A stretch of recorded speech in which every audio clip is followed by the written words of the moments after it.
ପୁଅ ଥିଲା ତ ସେ ଗୋଟେ ଝିଅକୁ ବହୁତ ଭଲ ପାଉଥିଲା।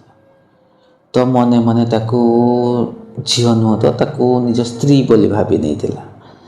ତ ସବୁବେଳେ ତାର କେୟାର ନେଉଥିଲା, ସବୁବେଳେ ତା ସହିତ କଥା ହେଉଥିଲା। ତା ଜୀବନର ସବୁଠୁ ଛୋଟ ଛୋଟ କଥାକୁ ତା ଆଗରେ ସେୟାର କରୁଥିଲା। ସେ ଭାବିଥିଲା କି ସେ ଝିଅ ବି ତାକୁ ବହୁତ ଭଲ ପାଉଛି, କାହିଁକି ନା ସିଏ ନିଜଠୁ ଅଧିକ ତାକୁ ଭଲ ପାଇ ବସିଥିଲା। ତ ଦିନେ ଏମିତି ହେଲା, ସେ ଝିଅ ସେ ପୁଅକୁ ଫୋନ୍ କଲା ଆଉ କହିଲା କି ଦେଖ ତମେ ମୋତେ କେତେ ଭଲ ପାଉଛ ସତ କହିଲ। ତ ପୁଅ କହିଥିଲା କି ହଁ ମୁଁ ତୁମକୁ ବହୁତ ଭଲ ପାଉଛି। ଝିଅଟି କହିଥିଲା ତମେ ସତ କୁହ କେତେ ଭଲ ପାଉଛ, ମୁଁ ଯାହା କହିବି ତମେ ମୋ ପାଇଁ କରିପାରିବ। ପୁଅଟି କହିଥିଲା ହଁ ତମେ ଯାହା କହିବ ମୁଁ ତୁମ ପାଇଁ ସବୁ କରିପାରିବି। ତ ଝିଅଟି କହିଥିଲା କି ତମେ ମୋତେ ଭୁଲି ପାରିବ। ପୁଅ ପାଦ ତଳୁ ମାଟି ଖସିଲା ଗଲା ପରିକା ତାକୁ ଲାଗିଲା କି କହିଲା ଆରେ ତମେ କ'ଣ କହୁଛ। ଝିଅଟି କହିଲା ହଁ ମୁଁ ଯାହା କହୁଛି ଠିକ୍ କହୁଛି, ତମେ ମୋତେ ଭୁଲି ପାରିବ। ପୁଅଟି କହିଲା ନାଇଁ ବୋଧେ ଏ ଜନ୍ମରେ ନୁହଁ, ମୁଁ ମରିଗଲା ପରେ ତୁମକୁ ଭୁଲି ଯାଇପାରେ, କିନ୍ତୁ ବଞ୍ଚିଥିଲା ଅବସ୍ଥାରେ କେବେ ବି ନୁହଁ। ତାପରେ ଝିଅଟି କହିଲା ଦେଖ କାଲି ଯଦି କିଛି ଅସୁବିଧା ହୁଏ ମୁଁ ତୁମକୁ ଛାଡ଼ିଦିଏ ତ ତମେ କ'ଣ ସତରେ ମୋ ପାଇଁ ମରିଯିବ। ପୁଅଟି କହିଥିଲା ହଁ। ତାପରେ ସେ କଥା ଶୁଣିକି ସେ ପୁଅଟି ବହୁତ କାନ୍ଦିଥିଲା, କିନ୍ତୁ ଝିଅକୁ କିଛି କହିପାରିନଥିଲା। ତ ଯାହା ବି ହେଲେ ତାକୁ ସେ ବହୁତ ଭଲ ପାଉଥିଲା ନା। ତ କିଛି ଦିନ ପରେ ସେ ଝିଅ ଆଉ ଜଣଙ୍କ ସହିତ କଥା ହେବା ଆରମ୍ଭ କରିଦେଇଥିଲା। ପୁଅଟି ହୁଏତ କେମିତି ଜାଣିପାରିଲା, ତ ଯାଇକି ସେ ଝିଅକୁ ପଚାରିଥିଲା ଆରେ ତମେ ମୋ ସହିତ ଆଗ ପରିକା କଥା ହେଉନ, ତମର କ'ଣ ହେଇଛି। ତ ଝିଅଟି କହିଥିଲା ନାଇଁ ସେମିତି କିଛି କଥା ନାହିଁ।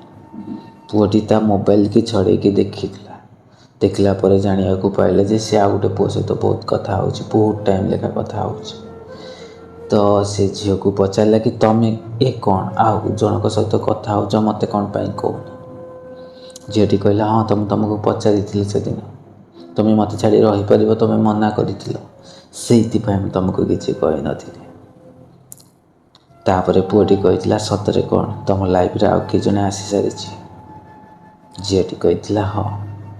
ସେମିତି ଭାବନି କି ମୁଁ ତାକୁ ମ୍ୟାରେଜ୍ କରିବି, ତା ସହିତ ମୁଁ କଥା ହେଉଛି ଆଉ ତମ ସହିତ ବି ମୁଁ କଥା ହେଉଛି।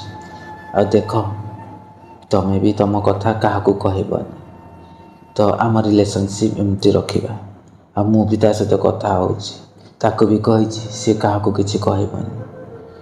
ତାପରେ ପୁଅଟି କହିଲା କ'ଣ ତମେ ମୋ ସହିତ ଖେଳୁଛ ନା କ'ଣ, ମୁଁ ତୁମକୁ ଭଲ ପାଉଛି ତ ତମ କଥା ଆମ ଘରେ ବି କହିସାରିଛି। ଝିଅଟି କହିଲା ନାଇଁ ମୁଁ ତୁମକୁ ମ୍ୟାରେଜ୍ କରିପାରିବିନି। ଆମେ ମ୍ୟାରେଜ୍ କରିବା କିନ୍ତୁ ହେଲେ ଫ୍ୟୁଚରରେ ଫାଷ୍ଟ ଆମେ କିଛି ଗୋଟେ କରିବା ତାପରେ ମ୍ୟାରେଜ୍ କରିବା, ନା କି ଆମେ ଏବେ ମ୍ୟାରେଜ୍ କରିନେବା। ପୁଅଟି କହିଥିଲା କି ଆରେ ତମେ ଏମିତି କ'ଣ କହୁଛ, ତମେ ତ ପ୍ରଥମେ ମୋତେ କହୁଥିଲ କି ବହୁତ ଭଲ ପାଉଛି, ବଞ୍ଚିବା ଯଦି ସାଙ୍ଗ ହେଇକି ମରିବା ପୁଣି ସାଙ୍ଗ ହେଇକି, ପୁଣି ତମର ହଠାତ୍ ଏ କଥା କ'ଣ। ତାପରେ ଝିଅଟି କହିଥିଲା କି ନାଇଁ ମୁଁ ତୁମକୁ ସେତେବେଳେ କହିଥିଲି, କିନ୍ତୁ ଦେଖ ନା ଆଜି ଯୁଗ ଯାଇ କେଉଁଠି ପହଞ୍ଚିଲାଣି। ଆଜିକାଲି ଦୁନିଆ ଯଦି ପଇସା ନାହିଁ ନା, ଭଲ ପାଇବାର ମାନେ କିଛି ନାହିଁ। ତାପରେ ପୁଅଟି କହିଲା କ'ଣ ତା ପାଖରେ ବହୁତ ସାରା ପଇସା ଅଛି। ଝିଅଟି କହିଲା ହଁ ତା ପାଖରେ ବହୁତ ପଇସା ଅଛି, ତା ବାପା ଚାକିରି କରୁଛନ୍ତି, ସେ ପାଠ ପଢ଼ୁଛି, ହୁଏତ କାଲି କେଉଁଠି ଗଭର୍ଣ୍ଣମେଣ୍ଟ ସର୍ଭିସ୍ ଲାଗିଯିବ ତାର, ତମ ପାଖରେ କ'ଣ ଅଛି।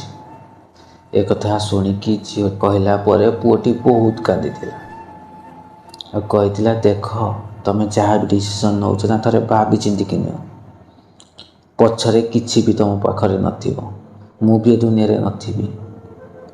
ଝିଅଟି କହିଥିଲା ହଁ ମୁଁ ଯାହା ବି କହୁଛି ଠିକ୍ କହୁଛି, କାହିଁକିନା ଆଜିକାଲି ଦୁନିଆରେ ବଞ୍ଚିବା ପାଇଁ ହେଲେ ପଇସା ନିହାତି ଦରକାର, ଯେଉଁଟାକି ତମ ପାଖରେ ନାହିଁ। ଫାଷ୍ଟ ତମ ନିଜ ଗୋଡ଼ରେ ନିଜେ ଛିଡ଼ା ହୁଅ, ତାପରେ ଆମେ ମ୍ୟାରେଜ୍ କଥା ଚିନ୍ତା କରିବା। ତାପରେ ପୁଅଟି ସେ ଝିଅକୁ ବହୁତ ବୁଝିବା ପାଇଁ ଚେଷ୍ଟା କରୁଥିଲା, କିନ୍ତୁ ଝିଅଟି ବୁଝିନଥିଲା।